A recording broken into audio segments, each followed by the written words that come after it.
할렐루야. 수요예배 오신 여러분 환영을 축복합니다. 우리 박치면서 하나님께 찬양으로 나갔으면 좋겠습니다. 악보 나눠드린 너무 PPT가 없어서 내진정 사모하는 친구가 되시면 우리 함께 박치면서 하나님께 응원드리겠습니다. 뒤에 악보가 있습니다. 가져야 돼요.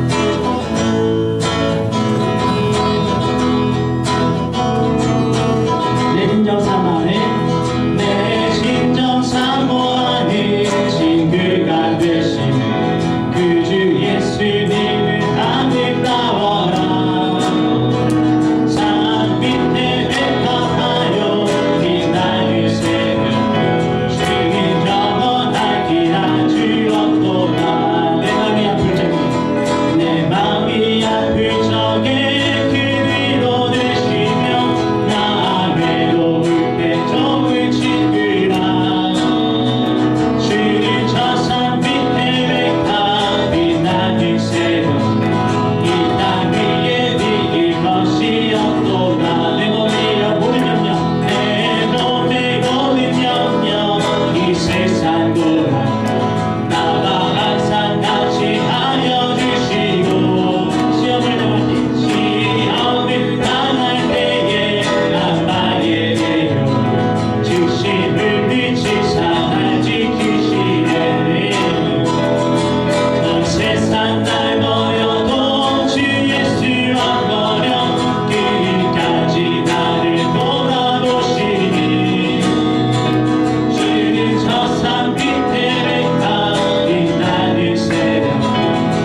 하나님께서 그런 좋으신 하나님이신 줄 믿으시기를 바랍니다. 우리 시간에 그 악보 3번 찬양 넘기시면 일어서리라는 찬양이 있습니다. 제가 예전에 많이 불렀던 찬양인데요. 혹시나 모르시는 분들은 느린 찬양이니까 한번 잘 들으시면서 따라서 한번 배워놓으시면 필요할 때마다 하나님께 공급받는 그런 찬양이 될 줄 믿습니다. 우리 찬양 함께 찬양드리며 하나님께 나가겠습니다. 환난이 닥쳐와도 슬픔이 환난이 닥쳐와도 슬픔이 몰려와도 나는 찬송할 수 있다네. 그것은 주님의 사랑, 그것은 주님의 능력, 내 맘속에 늘 함께 가득하네. 일어서리라 예수의 이름으로 일어나리라. 주님의 능력으로 결코 죄악 세상권 새 나를 잊지 못하리. 주님이 항상 내 곁에 함께하네. 쓰러진 것 같으나 다시 일어날 수 있음을 주님 말씀 붙들고 헌신하네. 넘어진 것 같으나 다시 회복할 수 있음을 주님 약속 믿고서 기도하네. 일어서리라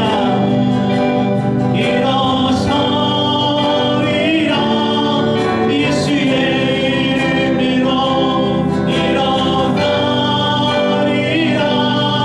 주님의 능력으로 결코 죄악 세상권 새 나를 잊지 못하리.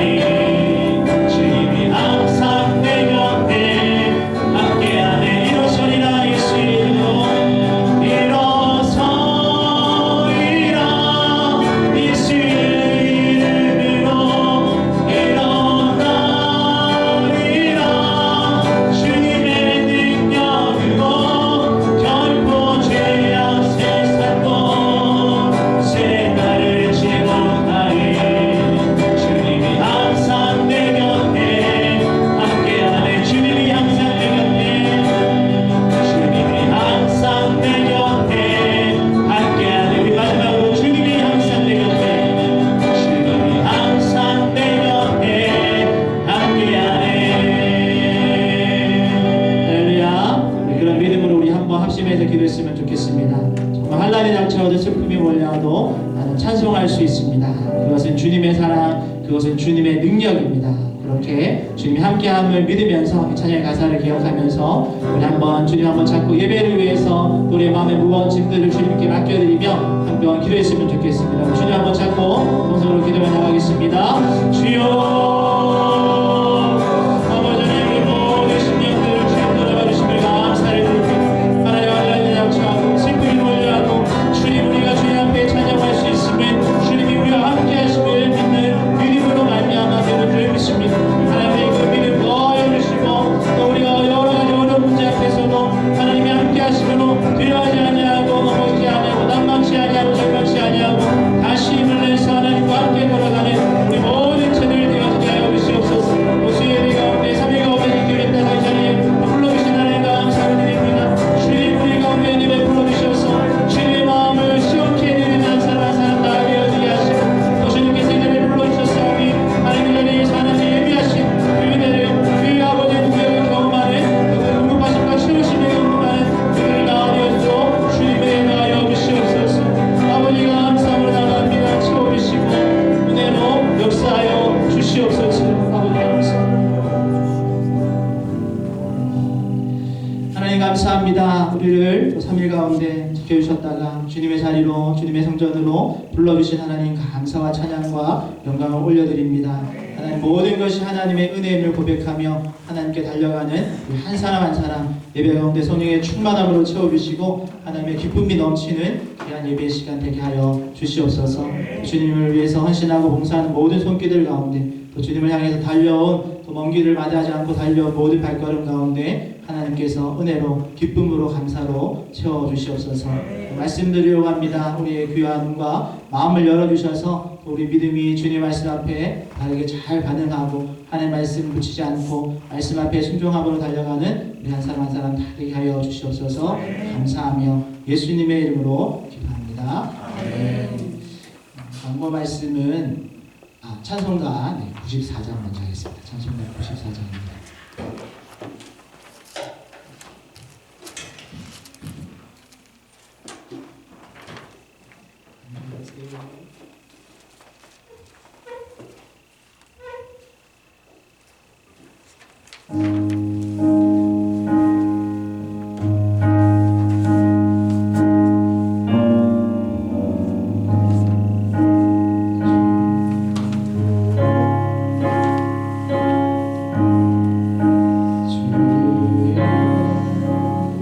보다 더 귀한 것은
예수 밖에는 없네. 할렐루야. 이 시간 하나님의 말씀 찾아보겠습니다. 광고는 주보를 참고하시고요. 부임 신방 중에 있는 여러분들 기도와 말씀 부탁드립니다. 나머지 광고는 주보를 참고하시고 하나님의 말씀은 에스라 10장 1절에서 17절 말씀입니다. 구약성경 725페이지 에스라 7장 1절에서 17절까지 말씀입니다. 구약 725페이지 에스라 10장 1절에서 17절 우리 한 절씩 교독하시고 17절은 함께 읽도록 하겠습니다. 찾으셨으면 제가 1절부터 읽습니다. 에스라가 하나님의 성전 앞에 엎드려 울며 기도하여 죄를 자복할 때에 많은 백성이 크게 통곡하매 이스라엘 중에서 백성의 남녀와 어린아이의 큰 무리가 그 앞에 모인지라. 엘람 자손 중 여이엘의 아들 스가냐가 에스라에게 이르되 우리가 우리 하나님께 범죄하여 이 땅 이방 여자를 맞이하여 아내로 삼았으나 이스라엘에게 아직도 소망이 있나니 곧 내 주의 교훈을 따르며 우리 하나님의 명령을 떨며 준행하는 자의 가르침을 따라 이 모든 아내와 그들의 소생을 다 내보내기로 우리 하나님과 언약을 세우고 율법대로 행할 것이라. 이는 당신이 주장할 일이니 일어나소서 우리가 도우림이 힘써 행하소서 하니라. 이에 에스라가 일어나 제사장들과 레위 사람들과 온 이스라엘에게 이 말대로 행하기를 맹세하게 하매 우리가 맹세하는지라. 이에 에스라가 하나님의 성전 앞에서 일어나 엘리야십의 아들 요하난의 방으로 들어가니라. 그가 들어가서 사로잡혔던 자들의 죄를 근심하여 음식도 먹지 아니하며 물도 마시지 아니하더니 유다와 예루살렘에 사로잡혔던 자들의 자손들에게 공포하기를 너희는 예루살렘으로 모이라. 누구든지 방백들과 장로들의 은실을 따라 3일 내에 오지 아니하면 그의 재산을 정벌하고 사로잡혔던 자의 모임에서 쫓아내리라 하매 유다와 베냐민 모든 사람들이 3일 내에 예루살렘에 모이니 때는 9째 달 20일이라. 무리가 하나님의 성전 앞 광장에 앉아서 이 일과 큰 비 때문에 떨고 있더니 제사장 에스라가 일어나 그들에게 이르되 너희가 범죄하여 이방 여자를 아내로 삼아 이스라엘의 죄를 더하게 하였으니 이제 너희 조상들의 하나님 앞에서 죄를 자복하고 그의 뜻대로 행하여 그 지방 사람들과 이방 여인들을 끊어버리라 하니 모든 회중이 큰 소리로 대답하여 이르되 당신의 말씀대로 우리가 마땅히 행할 것이니이다. 그러나 백성이 많고 또 큰 비가 내리는 때니 능히 밖에 서지 못할 것이요 우리가 이 일로 크게 범죄하였은즉 하루 이틀에 할 일이 아니오니 이제 온 회중을 위하여 우리의 방백들을 세우고 우리 모든 성읍에 이방 여자에게 장가든 자는 다 기한에 각 고을의 장로들과 재판장들과 함께 오게 하여 이 일로 인한 우리 하나님의 진노가 우리에게서 떠나게 하소서 하나. 오직 아사엘의 아들 요나단과 디과의 아들 야스야가 일어나 그 일을 반대하고 우슬람과 레위 사람 삽부대가 그들을 돕더라. 사로잡혔던 자들의 자손이 그대로 한지라. 제사장 에스라가 그 종족을 따라 각각 지명된 족장들 몇 사람을 선임하고 10째 달 초하루에 앉아 그 일을 조사하여 첫째 달 초하루에 이르러 이방 여인을 아내로 맞이한 자의 일 조사하기를 마치니라. 아멘. 이 시간에는 우리 단호하고 지혜로운 실행, 단호하고 지혜로운 실행이라는 제목으로 말씀을 나누려고 합니다. 우리 오랜만에 3일 만에 보셨는데 우리 옆에 있는 분과 인사하겠습니다. 환영하고 축복합니다. 환영하고 축복합니다. 잘 오셨습니다. 네, 오늘 이 시간에는 우리 새벽에 우리가 차근차근 읽고 지나왔던 에스라서의 10장 결론 마지막 장이죠. 에스라 마지막 장인데 우리가 이제 토요일 주일 새벽 교대가 우리 없기 때문에 두 장을 이틀을 뛰어넘으면서 10장을 다루지 않고 지나왔습니다. 그래서 제가 오늘 10장 말씀을 가지고 에스라의 결론이자 또 9장에 이어지는 이 사건의 마침표의 사건 이것을 가지고 말씀을 좀 나누면서 이렇게 생각해 보려고 하는데요. 우리가 9장에서 우리 나눴던 내용은 에스라를 통해서 또 말씀을 통해서 또 숨겨져서 비밀리에 방백들도 그렇고 레위인이나 이런 제사장들도 비밀리에 이방 여인과 통혼하는 그런 사건이 에스라에게 알려지고, 그리고 에스라가 그것을 통해서 통곡하면서 회개하는 그런 이야기를 우리가 9장에서 보았습니다. 그리고 에스라만 그렇게 했었던 것이 아니라 그 소식을 전해줬던 사람들, 그리고 에스라의 그 통곡 소식을 듣고 그렇게 하나님 앞에 범죄하지 않고 또 의인들로 숨어져 있던 의인들이 함께 에스라와 함께 앉아서 통곡하는 그런 이야기를 우리 9장에서 보았습니다. 그리고 오늘 10장에서 드디어 에스라가 백성들을 향해서 이 문제에 대한 해결안을 제시하고, 몇몇 사람들을 제외한 대부분의 백성들이 에스라의 명령에 순종함으로 자신들의 그 정결함과 거룩함을 회복하게 되는 이야기로 이 에스라서가 마무리하게 되어집니다. 그래서 오늘 이 시간에는 이 과정에서 발견되어지는 에스라와 이 백성들의 이런 단호하고 지혜로운 실행을 살펴보면서 오늘날 우리가 기억하면서 배워야 할 중요한 교훈들을 나누기를 소망합니다. 첫 번째로 살펴보려는 것은 1절에 4절 등장하는 스가냐라는 인물에 대한 것인데요. 2절에 보니까 엘람 자손 중 여이엘의 아들 스가냐가 백성을 위해서 통회하고 앉아있는 그 에스라에게 말을 합니다. 스가냐는 자신들의 그런 죄를 온전히 인정하면서 또 그리고 그 에스라의 그 애끓는 심정까지 같이 공감하면서 마지막에 이렇게 말합니다. 그러나 아직 소망이 있습니다 라고 말합니다. 그 소망이란 것이 뭐냐면 하나님의 말씀에 떨며 하나님의 말씀을 준행하는 자들이 아직 남아있고, 그 당시에 에스라에게 다 모였던 그 무리들을 보면서 이렇게 우리가 남아있고, 그들을 통해서 이스라엘 백성에게 이 문제의 심각성을 잘 알리고, 또 하나님 앞에 우리가 언약을 세우고 회개하면 하나님께서도 용서해 주실 겁니다 라는 이런 말이죠. 그렇게 소망의 말로써 이 에스라를 격려하며 에스라를 일으켜 세우는데요. 특별히 개인적으로 아주 감동되었던 구절이 4절 말씀인데, 여러분 4절 말씀 우리 같이 한번 읽어볼까요? 찾으셨으면 4절 읽습니다. 시작. 이는 당신이 주장할 일이니 일어나소서 우리가 도우리니 힘써 행하소서 하느라. 아멘. 예, 이제 목사로서 이 4절을 읽으면서 너무 이렇게 또 감격이 되었습니다. 이런 조언과 또 격려를 해주는 그런 동력자가 있다면 얼마나 큰 복일까. 어떤 리더가 옆에 있는 동력자들이 이런 말로써 그 리더를 이렇게 힘을 주고 격려해주는 것이 얼마나 좋을까, 이런 생각을 해봤습니다. 특별히 이 스가냐 같은 경우에는 자신의 위치에서 리더인 에스라를 격려하고 있습니다. 얼마든지 그냥 내가 할 테니까 저를 따라오십시오 이렇게 할 수도 있지만, 자신보다 앞선 자가 있다는 걸 알면서 그 자신보다 앞선 자를 세워주면서 우리가 함께 돕겠습니다. 그러니 힘을 내십시오. 이건 당신이 주장할 일입니다. 이렇게 격려하는 그런 인물입니다. 그래서 소망하기는 부디 우리 성도님들도 이런 동력자들이 되시기를 바랍니다. 물론 머리가 되는 것도 좋지만, 여러분 이 시대는 너무 다 머리만 되려고 하고 이런 귀한 동력자가 되려는 사람들이 적은 시대인 것 같습니다. 그래서 우리 성도님들은 이런 귀한 동력자가 되시기를 축복합니다. 다음으로는 이런 스가랴의 동료의 힘을 내서 에스라가 이제 5절 6절에 보면 반응을 하죠. 참고로 5절에 보면 에스라의 그 맹세에 동참한 무리들이 있는데, 이 무리들이 누구를 말하는 거냐면 아직 에스라가 광고를 안 했기 때문에 그 에스라와 함께 앉아 있었던, 하나님 앞에 같이 통곡하면서 하나님께 죄를 자복했던 그 무리들을 먼저 맹세를 시킵니다. 스가냐가 그렇게 필두로 말을 했으니까 그 말에 함께 너희들 도와주겠느냐, 도와주겠습니다, 맹세하자, 이렇게 이제 서로를 약속한 거죠.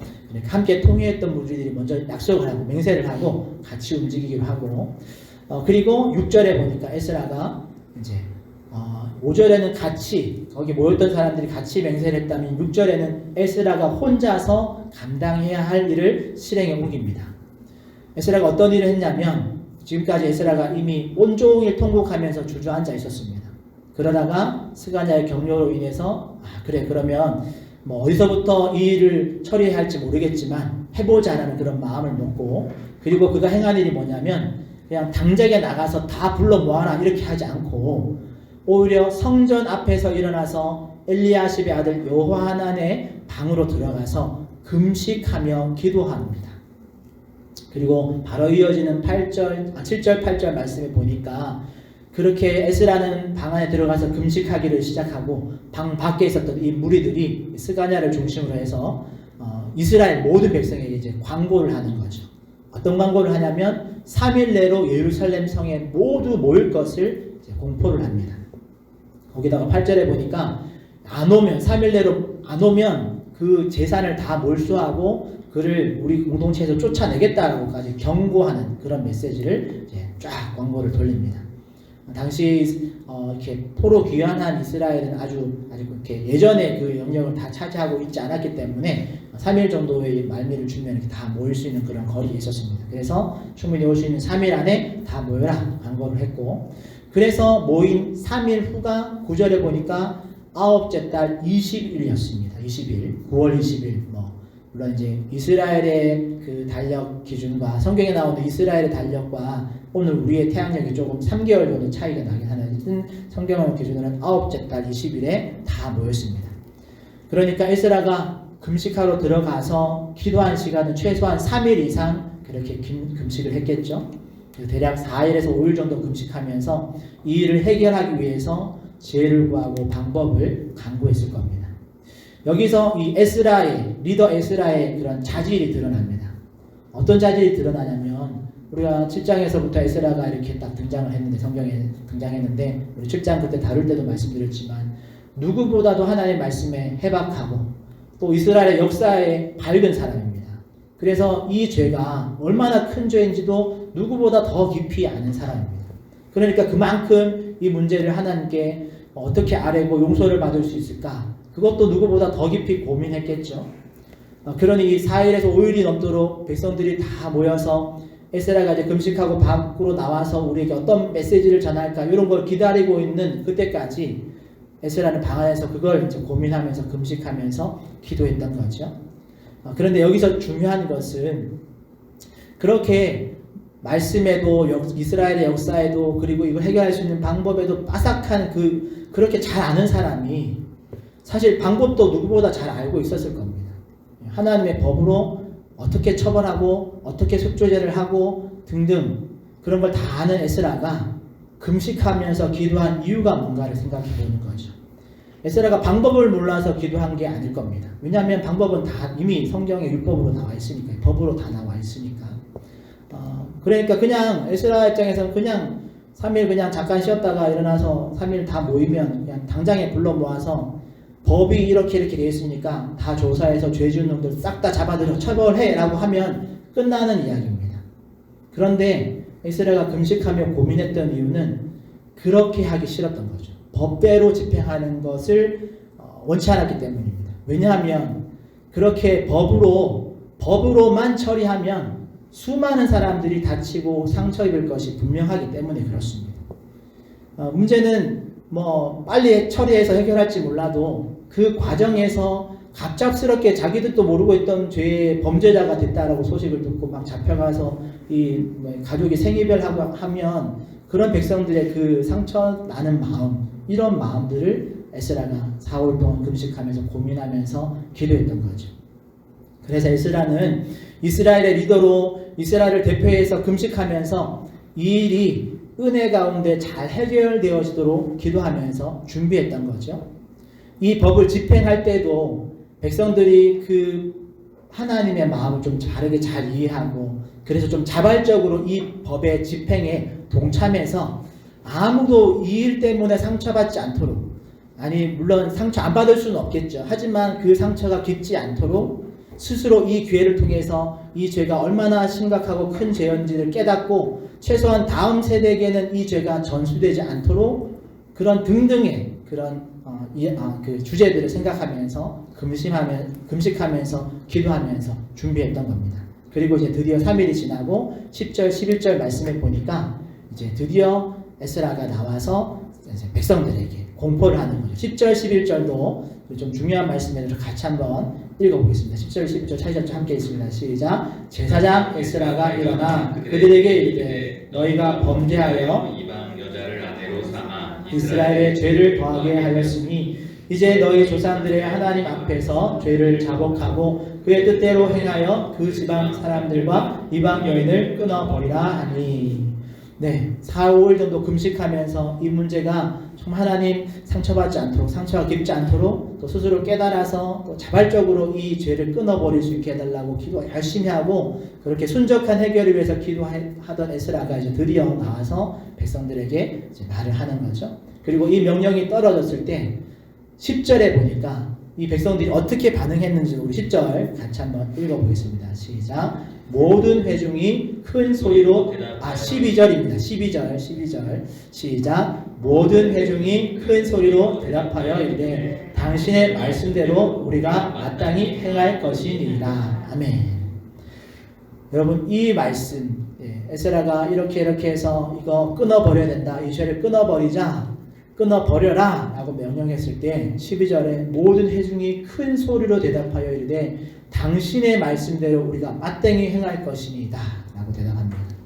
여러분 이 말씀에서도 저는 사실 이 5절에서 12절까지의 내용을 보면서 에스라가 그렇게 백성들이 모이게 될 때까지 금식하며 기도하고 드디어 이제 말할 때 얼마나 마음이 조마조마했을까.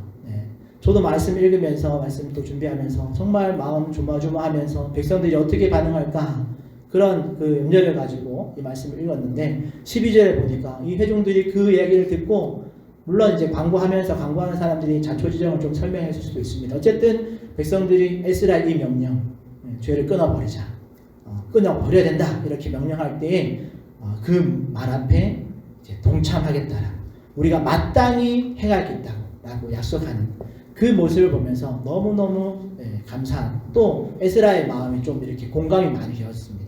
왜냐하면 에스라의 마음이 남일같이 않았거든요. 저도 이렇게 뭔가를 하나씩 뭐 이렇게 하나님 성도님들에게 어떤 말씀을 드리고 또 하나씩 어떤 것들을 변화시켜 나갈 때 그런 마음이 있습니다. 이걸 우리 성도님들이 잘 이해해 주시고 따라 주셔야 하는데 혹시라도 이 일을 이렇게 추진함에 있어서 마음의 상처를 받거나 또 반대하는 분들이 계시면 어쩌지? 라는 그런 마음을 갖고 있습니다. 그래서 혹시라도 그런 반대 의견에 그분들의 마음이 상하지 않기를 바라면서 기도하면서 이렇게 안건을 준비하고 안건을 낼 때가 있습니다. 물론 이제 저희 집에 같이 계신 분은 이런 저를 보면서 아주 답답해 하죠. 그냥 목사로서 하면 되는데 조심하는 그런 모습에 좀 답답하기도 하지만 그런데 이게 이제 에스라 같은 리더의 마음인 거죠. 얼마든지 자기의 그 자기의 그 리더의 자리에서 그냥 명령할 수 있습니다. 그러나 기도하면서 준비하면서 혹시라도 이 말을 따라와 동참해야 할 사람들의 마음을 헤아리면서 기도를 준비하는 그런 에스라의 마음인 거죠. 그런데 또 그렇게 마음 졸이면서 딱 계획을 발표했는데 모든 회중이 큰 소리로 대답하여 이르되 당신의 말씀대로 우리가 마땅히 행할 것이니다 라고 대답해 줬으니까 여러분 얼마나 이 주고받는 말에 큰 감사와 기쁨이 넘쳤겠습니까? 정말 하나님을 찬양할 일이죠. 만약에 우리는 절대로 그렇게 못합니다. 그렇게 누군가가 반대했다면 어떻게 할 뻔했나 생각하기도 하고 그런데 참 다행스럽게도 물론 금식의 효과일 수도 있고 그보다 훨씬 큰 하나님의 은혜로 모든 백성들이 자신의 죄를 인정하고 자백하고 자신들의 죄를 바로 잡겠다라는 그런 의지를 밝혀줬습니다. 그러기에 바라기는 제가 소망하는 것은 또 부족한 담임 목사와 여러분들이 함께 손발 맞춰가면서 일할 때 오늘 에스라와 또 백성들의 이런 합작품과 같은 이런 장면이 종종 일어나기를 소망해 봅니다. 혹시라도 순종하기 쉽지 않은 일이지만 담임 목사가 말씀을 기준으로 바른 기준을 세워 나갈 때 여러분 오랜 시간 기도하면서 준비해서 여러분들께 한 말씀을 올려드릴 때 부디 오늘 이 백성들과 같이 당신의 말씀대로 우리가 마땅히 행할 것이니다 라고 대답해 주시는 그런 우리 화정충영교회 성도님들 되시기를 축복하고 또 물론 저도 에스라처럼 어떤 중요한 사항일수록 기도하면서 잘 준비해서 하나씩 진행해 나가도록 하겠습니다. 그래서 다음으로 살펴볼 것은 우리 9절의 말씀에 보면 아홉째 달 20일이라는 날짜가 나오는데요. 그 아홉째 달 20일에 이제 3일 안에 다 모여라 해서 모인 날짜가 아홉째 달 20일인데 9절에 보니까 이 일과 지금 에스라가 불러 모은 이 일과 통혼을 통한 어떤 죄악에 대한 것을 이제 바로 잡자고 한 이 일과 큰 비 때문에 떨고 있더니 라는 표현이 나옵니다. 참고로 앞서 이스라엘의 이제 당시 성경의 역사의 그 월과 달과 태양력이 좀 3개월 정도 차이가 나는데 이스라엘 월력 9째 달 20일은 오늘날의 태양력으로 하면 12월입니다. 12월. 네, 12월. 그러니까 이스라엘의 9월은 성경 속에서 말하는 9월은 태양력으로 12월입니다. 한겨울이죠. 한겨울 중순입니다. 그리고 이 비는 그러니까 겨울비죠. 겨울비. 겨울에 내리는 늦은 비입니다. 그리고 이스라엘 같은 경우에는 건기랑 우기가 있습니다. 건기 때는 바짝바짝 마르고 우기 때는 비가 한꺼번에 많이 내리는, 그래서 추수하기 전에 그리고 추수한 후에 이렇게 겨울비가 있고 가을 중간에 내리는 우기가 있는데, 어쨌든 겨울에 있는 우기에 접어들면서 한동안 비가 계속 내렸던 것 같습니다. 그러니까 에스라와 리더들이 모든 백성들을 모았을 때 3일 동안 모이라 했으니까 3일 동안 3일 먼저 와서 기다린 사람도 있고 3일 끝에 온 사람도 있을 수 있는데, 어쨌든 그 3일 동안 사람들이 모여서 에스라의 말을 기다리고 있을 때 그때 비가 내리고 있었다는 거지. 여러분 한번 상상을 해보십시오. 에스라가 모이라고 했을 때 당시에는 우산도 없고 우비도 없었던 그런 시대이지 않습니까? 당시에 뭐 대형 쇼핑몰이 있습니까? 대형 경기장이 있습니까? 아무것도 없습니다. 그냥 뻥 뚫린 광장에 사람들이 모여서 그냥 비 맞고 서 있는 거죠. 물론 이제 3일 동안 계속 서 있지 않았겠죠. 근처에 있다가 에스라가 이제 드디어 나올 3일의 말미가 끝날 때쯤 사람들이 나와서, 에스라가 나와서 어떤 말을 할까 기대하면서 그 비를 맞고 서 있었던 겁니다. 그렇게 뭐 한나절이 됐던 하루 종일 거기에 서 있었습니다. 그러니 에스라의 엄중한 경고 앞에서, 그리고 그 경고를 듣고 이제 우리가 그렇게 하겠습니다 라고 대답했는데, 그 상황을 듣고 그 상황을 이해했고 그 상황으로 그 말씀대로 우리가 하겠습니다 라고 대답은 하긴 했지만, 지금 상황을 보면 3일 동안 와서 기다리고 비는 계속 오고 3일 내내 비 오고 그런 상황에서 이제 오늘 말씀을 보니까 그 상황에 대해서는 이해는 했는데, 하지만 지금 당장 이 비를 맞으면서 지금 당장 그 일을 추진할 것인지 아니면 이들을 돌려보냈다가 비가 지나고 난 후에 진행할 것인지를 상의하고 결정하게 되어집니다. 여러분, 이 모습에서 에스라와 당시의 리더들의 특징을 우리가 볼 수 있는 거죠. 여러분, 우리가 얼마든지 에스라 입장에서는 말씀을 기준으로 분명한 어떤 분별력을 가지고 이제 리드를 해나갑니다. 그런데 그렇다고 누구의 의견도 듣지 않고 그냥 말씀이 법이니까 내가 말하는 대로 내 뜻을 고집하면서 추진해 나가지 않습니다. 백성들과 리더들의 의견을 듣는 거죠. 수렴을 하는 거죠. 그리고 그들의 형편을 헤아리면서 진행하는 것을 볼 수 있습니다. 이것은 우리가 에스라서 1장, 2장에 우리 스룹바벨과 예수와 제사장도 비슷하게 대처를 했던 적이 있었는데, 우리 첫 시간 기도회 때 나오셨던 분들은 기억나실지 모르겠지만, 그들도 이렇게 집행할 때 백성들의 조언들, 또 리더들의 조언들을 듣고 날짜를 조금 기한을 늦추거나 이렇게 조율을 하죠. 이들이 다 분명히 하나님의 뜻과 계획을 알고 있습니다. 하나님이 이걸 기뻐하시고 이걸 해야 된다는 걸 알고 있는데, 그런데 당장의 형편과 백성들의 상황을 감안하지 않고 그냥 무조건 진행하는 것을 하지 않았습니다. 이들은 백성들의 상황을 살피고 거기에 맞게 적절한 대응을 하는 그런 지혜가 있었다는 거죠. 이 부분이 여러분 중요합니다. 그래서 이쯤에서 한 가지 중요한 주제를 나누려고 합니다. 여러분, 오늘 말씀 읽다가, 오늘 이 한 달락을 읽다가 지금 어떤 문제 때문에 이런 상황이 벌어지고 있냐면, 이방인과 통혼한 문제 때문에 이 일들이 진행되고 있거든요. 말씀 읽다가 이런 질문이 생길 수 있습니다. 왜 성경은 이방인과 통혼하는 걸 금지시키지? 오늘날 이거를 어떻게 적용해야 할까라는 질문을 생길 수 있습니다. 이거 그냥 문자 그대로 오늘날에 적용하면 우리 민족이 아닌 다른 외국인과 결혼하면 안 되나? 또는 뭐 외국인은 물론이겠지만 어쨌든 불신자와 결혼하면 안 되나? 이게 성경이 금지하고 있는 큰 죄인가? 라는 질문이 생길 수 있다는 거죠. 여러분, 이걸 어떻게 이해해야 할까요?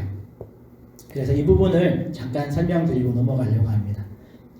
타이틀로 하자면 이방인과 통혼에 대한 어떤 우리의 대응인데, 여러분, 과거에 구약 성경이 쓰여질 당시에는 이런 가문이나 혈통, 어느 민족인가가 너무너무 중요했습니다. 왜냐하면 오늘날처럼, 아니 신약 시대만 하더라도 신약 시대만 하더라도 그 시대만 하더라도 다양한 지식이나 어떤 정보나 이런 것들이 문서로 또 기록물들로 전수되어지고 다양한 나라의 문화들이 서로 이렇게 유통이 되었었습니다. 공유가 되었었습니다. 뭐 오늘날처럼 빠르지도 않고 많은 정보가 아니지만 그럼에도 불구하고 구약 시대보다 신약 시대가 조금 더 이런 서로의 문화들이나 이런 것들이 서로 소통되었다라는 거죠. 그런데 구약 시대에는 거의 가문의 전통이 거의 세상의 기준이라고 봐도 될 만큼 서로 간에 지파나 가문이나 민족 간에 서로 간의 정보가 잘 공유되지 않았습니다. 이게 어떤 그 결과를 낳냐면 오늘날로 말하면 불교 집안에 태어나면 그 사람은 태어날 때부터 죽을 때까지 불교 문화에서 살았습니다. 옛날에 그랬지 않겠습니까? 소통이 없으니까.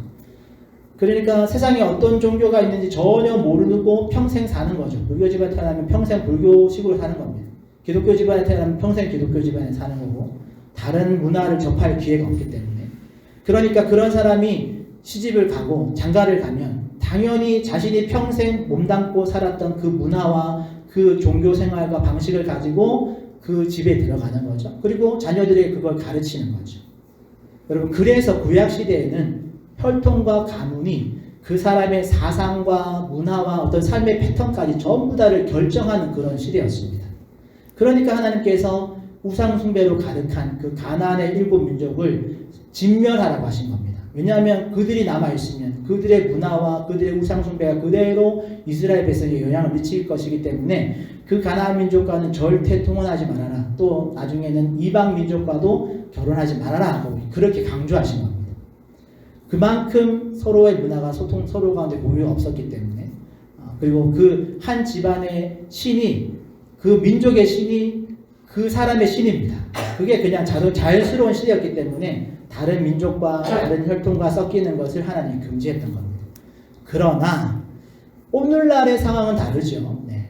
여러분, 신학 시대만 하더라도 많은 유대인들이 혈통을 따지고 가문을 따지긴 했지만 정작 예수님께서 이 땅에 오셔서 오히려 그들의 그런 고정관념을 깰 것을 많이 가르쳤습니다. 구약의 율법에서는 제사법과 의식법 이런 것들은 예수님께서 오셔서 십자가의 사역으로 그런 제사법과 의식법들은 폐지시키시고 구약 율법에 있는 그런 어떤 도덕법과 사회법 또는 시민법이라고 하는데 그런 기준은 시대에 맞게 예수님도 업그레이드를 시키십니다. 그래서 예수님은 이것을 제자들에게 알려주셨고 제자들은 또 성령의 충만함을 받아서 그 예수님의 가르침을 잘 이해했고 그리고 그렇게 업그레이드된 하나님의 법을 기준으로 교회를 세워나갔던 거죠. 그랬기 때문에 구약의 율법으로 금지시되던 이 이방인들도 교회의 일원으로 들어올 수 있었던 겁니다.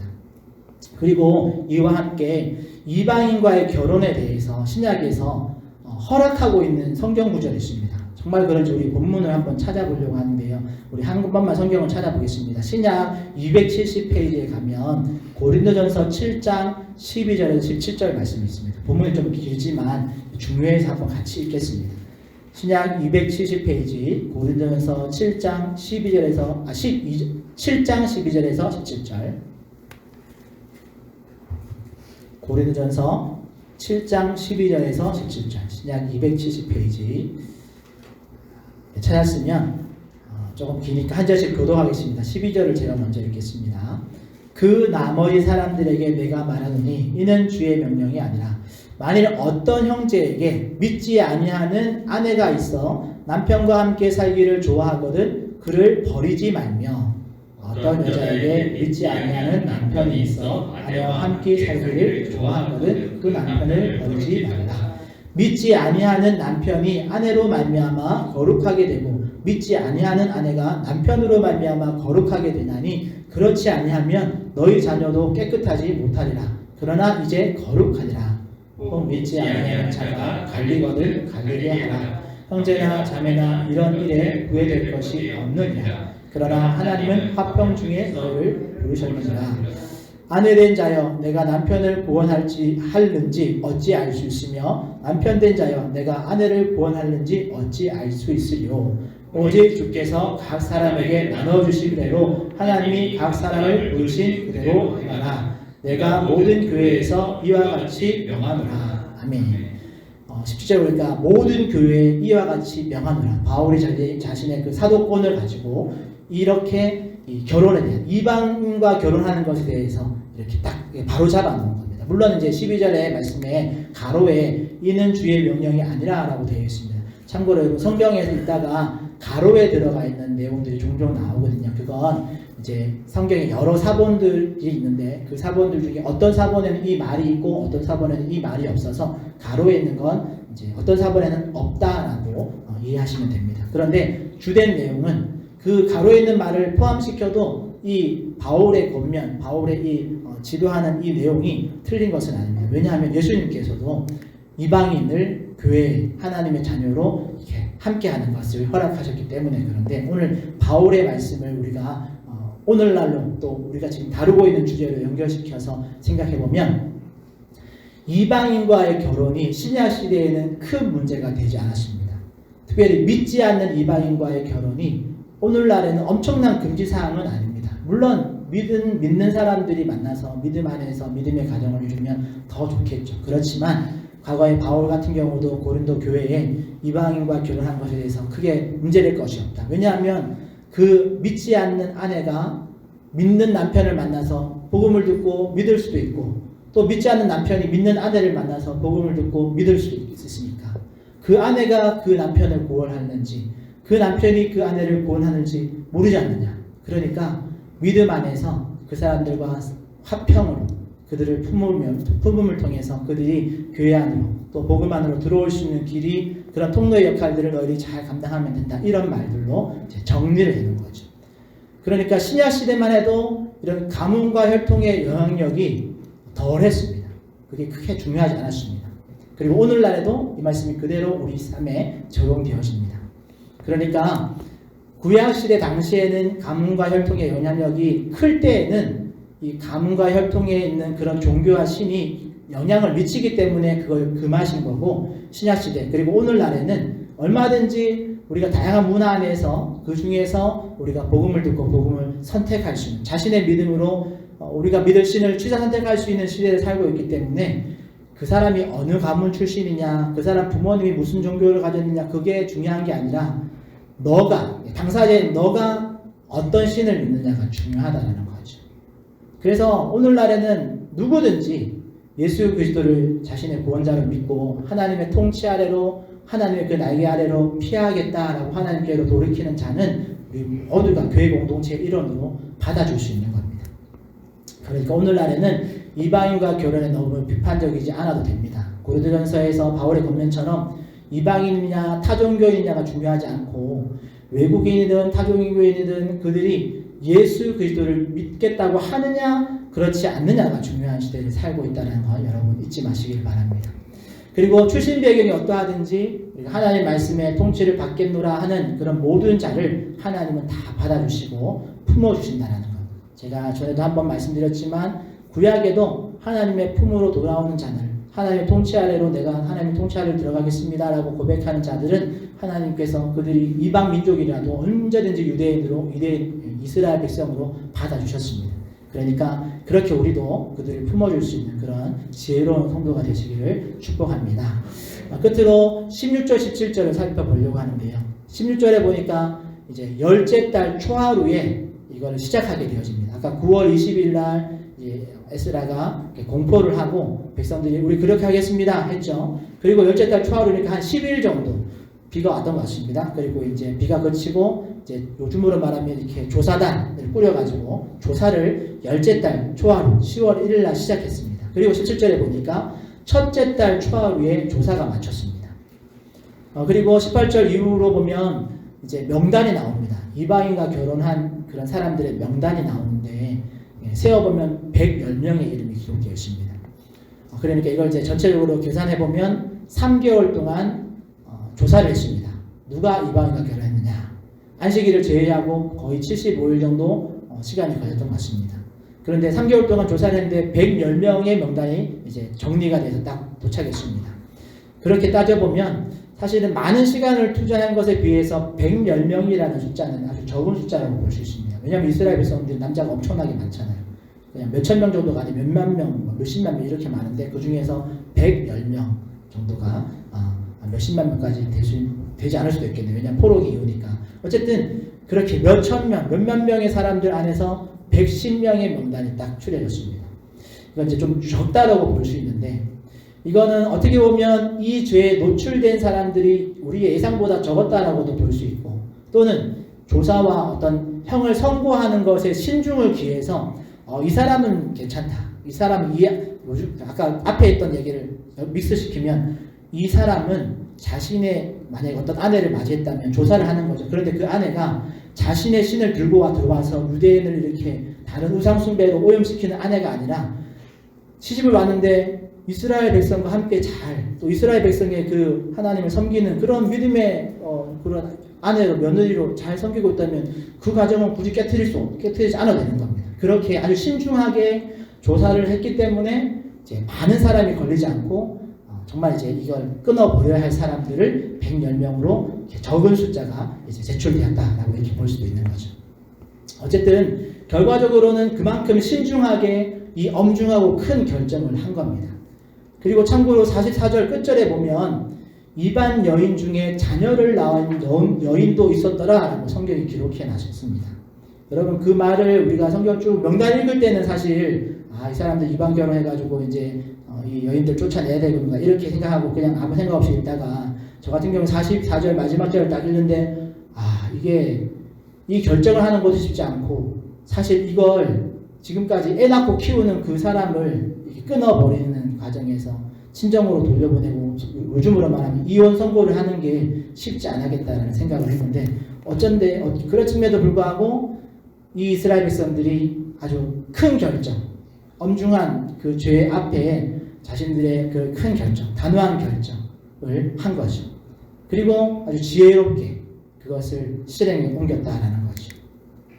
결론적으로 오늘 말씀을 정리해보면 여러분 오늘 제목과 같이 단호하지만 지혜로운 그런 실행력이 우리 모두에게 있어야 될 줄 믿습니다. 여러분 죄에 대해서는 더더욱 단호한 그런 결단과 지혜로운 실행력이 필요합니다. 우리가 말씀을 몰라서 이게 바른지 그른지 모르면 당연히 못하겠지만 말씀을 통해서 우리가 어떤 것이 죄이고 어떤 것이 잘못되었다는 것을 알았다면 특히나 그것이 죄라는 것을 알았다면 우리가 단호한 결단이 필요합니다. 마치 오늘 에스라의 권면에 모든 백성이 순종함으로 이방 아내들을 끊어버리겠노라고 결단한 것 같이 말이죠. 하나님께서 죄라고 명시한 일에 대해서는 그냥 모르면 가르쳐줘야 하고 알면 그 죄를 끊어버릴 그런 결단이 필요합니다. 또한 또 기억해야 될 것, 그것이 분명한 죄임에도 불구하고 지혜로운 실행력이 필요합니다. 앞서 제가 에스라 얘기를 조금 길게 했었는데 죄가 드러났다고 그걸 즉각적으로 너 죄 지었으니까 처벌 땅땅땅 해버리면 될까요? 안 될까요? 법적으로는 잘못된 건 없습니다. 그런데 여러분 우리 하나님 아버지의 마음은 그렇지 않다는 것. 죄 지은 그 사람이 마치 내 아들인 양 가능하면 그 사람이 더 큰 죄 짓기 전에 경고를 하고 혹시라도 죄가 발각되더라도 회개할 수 있는 기회, 변명할 수 있는 기회를 주고 혹시 심판을 선고해야 하더라도 에스라처럼 금식하면서 기도하면서 이 선고가 떨어졌을 때 그 죄인이 자신의 그 죄를 깨닫고 돌이키기를 바라면서 선고를 하는 것이 우리 하나님 아버지의 마음인 줄 믿습니다. 그러기에 그건 무조건 법이요하면서 막무가내로 밀어붙여서 이 일을 빨리 처리해 버리는 것이 능사가 아님을 여러분 꼭 기억하시기를 바랍니다. 여러분 하나님의 법을 지킴에 있어서 정의를 바로잡는 것도 너무너무 중요하지만 여러분 하나님의 법은 언제나 사랑의 법임을 기억하시기를 바랍니다. 죄인을 심판하는 일에 있어서도 하나님은 사랑의 법으로 행하시는 것 기억하십시오. 그렇게 우리도 성도된 우리도 우리가 사랑의 법을 따라서 행하는 그런 성도가 되시기를 축복합니다. 또한 에스라의 말에 백성들이 마땅히 따르겠습니다라고 말했지만 그걸 바로 이어서 그러나 지금 형편이 큰 비도 내리고 밖에서 이 일을 즉각적으로 처리할 형편이 안 되니까 조금 시간을 주시고 조사단 만들어서 철저히 더 조사해가지고 처리합시다라고 할 때 우리가 상대방을 배려하면서 일을 진행하는 그런 지혜로운 실행력, 그런 실행력을 가진 성도들 되시기를 축복합니다. 사실 우리 아버지 하나님께서도 오늘 우리에게 그런 은혜를, 그런 배려를 해주고 계신 거죠. 우리가 죄 지으면 당장에 우리를 심판하지 않으시고 말씀을 통해서 깨닫게 하시고 스스로 깨닫고 돌이킬 수 있는 기회도 주시고, 네가 지금 너무 정신이 없으니까 지금 말고 조금 숨 돌리고 네 한번 잘 생각해봐, 이렇게 말씀하시면서 우리의 형편을 배려해 주고 계신 거죠. 그래, 우리도 누군가 어떤 죄를 지적할 때 그들이 스스로 생각해보고 돌이킬 수 있는 기회를 주고 배려할 줄 아는 그런 지혜로운 성도가 되시기를 축복합니다.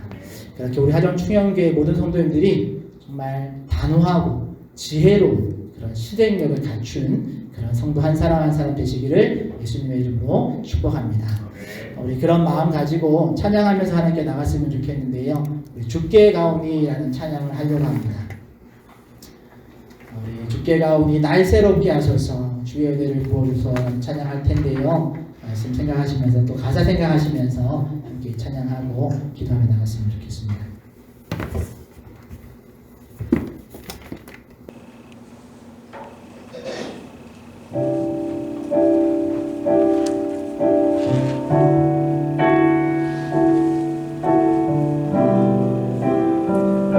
주께 가오니 주께 가오니 날 새롭게 하시고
기도하시고 에스라와 같이 그냥 법이요를 밀어붙이기보다는 정말 하나님의 사랑을 기억하면서 서로 가운데 또 상대방을 이해하고 배려하면서 하나씩 문제를 바로잡아갈 수 있는 지혜로운 우리가 되게 달라고, 또 죄를 끊어내는 일 앞에서는 우리가 정말 단호한 결단력을 가지고, 그렇지만 또 사랑의 법으로 지혜롭게 행할 수 있는 그런 실행 능력이 우리 가운데 있게 달라고, 우리 교회 가운데 있게 달라고, 또 우리 화정충행교회가 그런 또 단호하고 지혜로운 그런 교회 되게 달라고, 우리 말씀 생각하시면서 주님 한번 잡고 동선으로 기도하며 나가겠습니다. 주여, 아버지 하나님, 주님께로 나갑니다.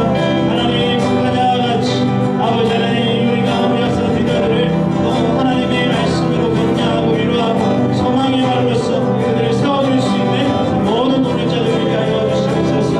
아버지 이스라엘 같이 그야의 법을 집행하는 차가운 리더가 아니라 아버지 하나님, 그 죄인까지도 그들의 형편을 살피고 배려하며 또 그들을 위해서 기도하며 행할 수 있는 모든 리더들 되게 하여 주시옵소서.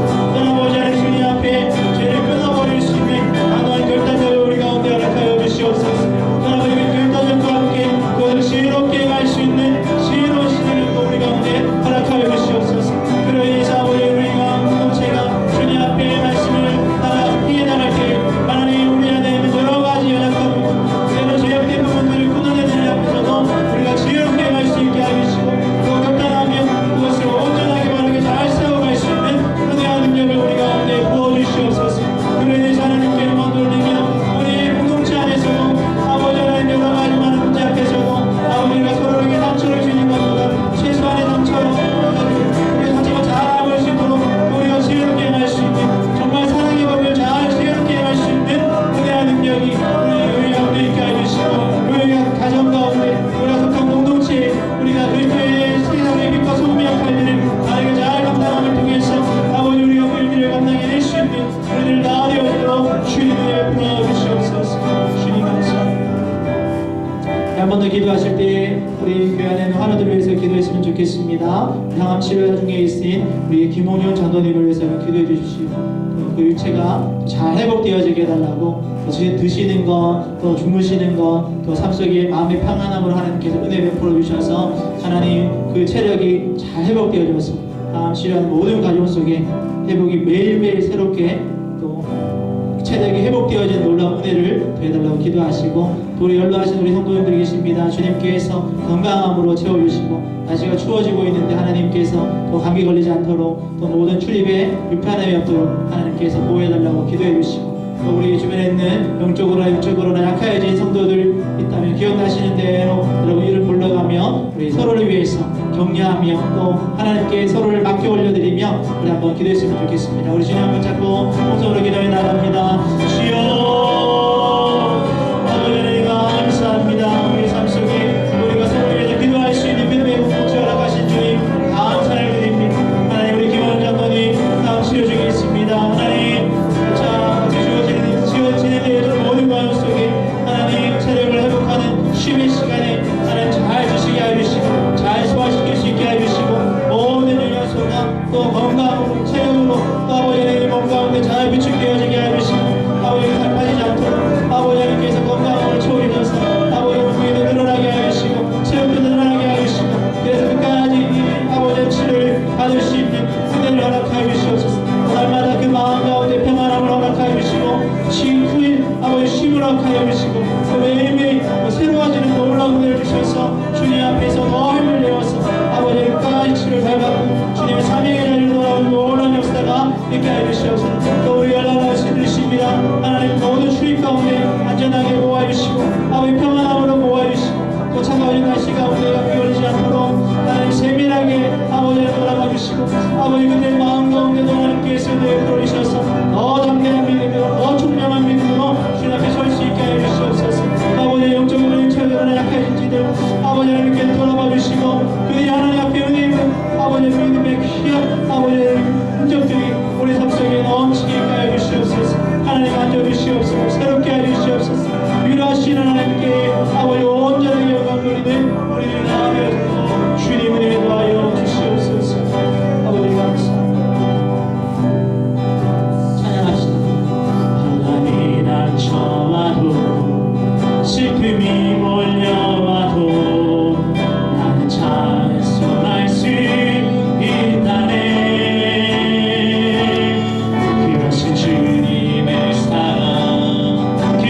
주님의 능력 내 맘속에 늘 함께 가득하네. 쓰러진 것 같으나 다시 일어날 수 있으면 쓰러진 것 같으나 다시 일어날 수 있으면 주님 말씀 붙들고 헌신하네.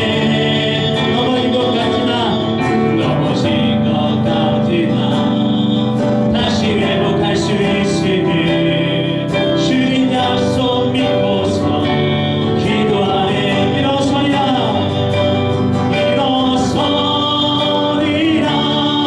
예수의 이름으로 일어나리라. 주님의 능력으로 결코 죄악 세상 못세 나를 지원하리. 주님이 항상 내 곁에 함께하네. 일어서리라 예수로 일어서리라 예수의 이름으로 일어나리라. 주님의 능력으로 결코 죄악 세상 못세 나를 지원하리. 주님이 항상 내 곁에 함께하네. 결코 죄악 세상 못세 결코 죄악 세상 못세 나를 지원하리. 주님이 항상 내 곁에 함께하네.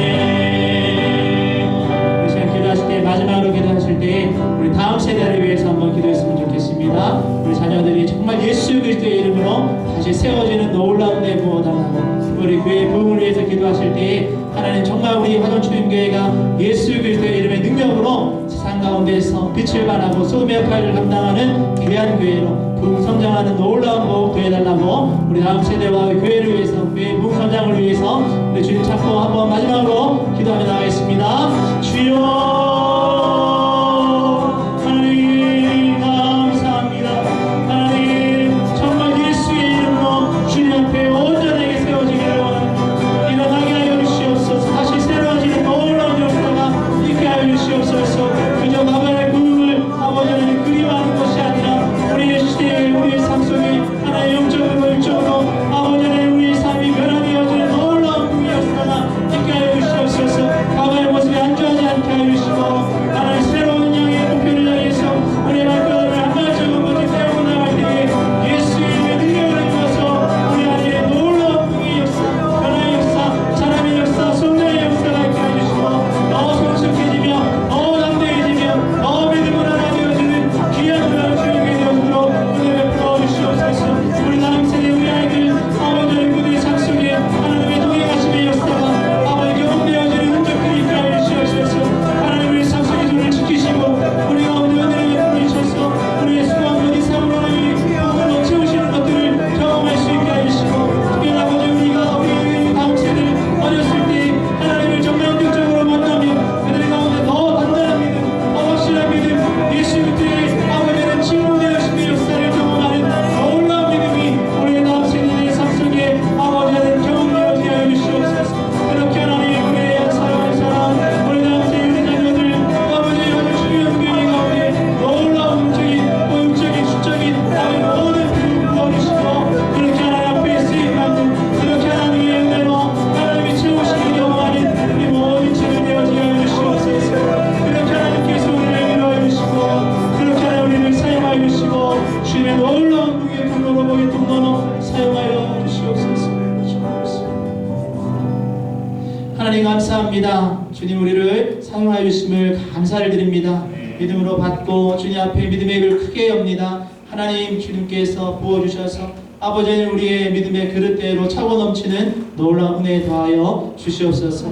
말씀 붙들고 기도합니다. 하나님 우리 안에 정말 단호한 죄에 대해서는 더 단호한 결단력 있게 하여 주시고 또 그것을 진행해 옮기는 과정 속에 지혜롭게 행할 수 있는 그런 실행력도 우리 가운데 허락하여 주시옵소서. 특별히 우리가 어떤 그것이 있는 거 알지만 정말 하나님께서 우리에게 오래 참아주시고 기회를 주시고 또 아버지 우리 회복을 명령하신 것처럼 하나님 우리도 누군가를 지적하기보다 그것에 앞서서 우리가 기도하며 또 그 사람의 마음을 잘 배려하며 말하고 또 바로잡아갈 수 있는 그런 지혜와 능력들 우리 가운데 더하여 주시옵소서.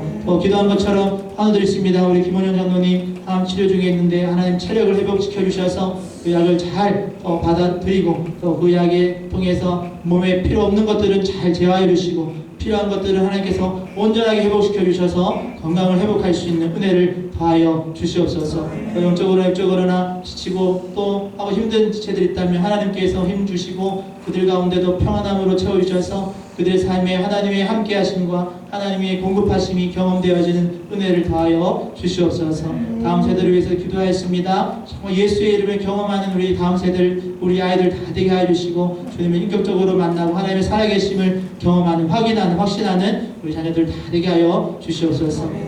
중형교회 가운데 영적으로 부흥을 허락하여 주시고 또 육적으로도 또 수적으로도 주님께서 부흥 성장을 허락하여 주셔서 아버지 하나님 우리가 과거를 추억하는 신앙이 멈춰있지 않게 하시고 미래를 바라보며 더 힘있게 더 전진해 나가는 귀한 우리 교회가 되어지도록 은혜 베풀어 주시옵소서.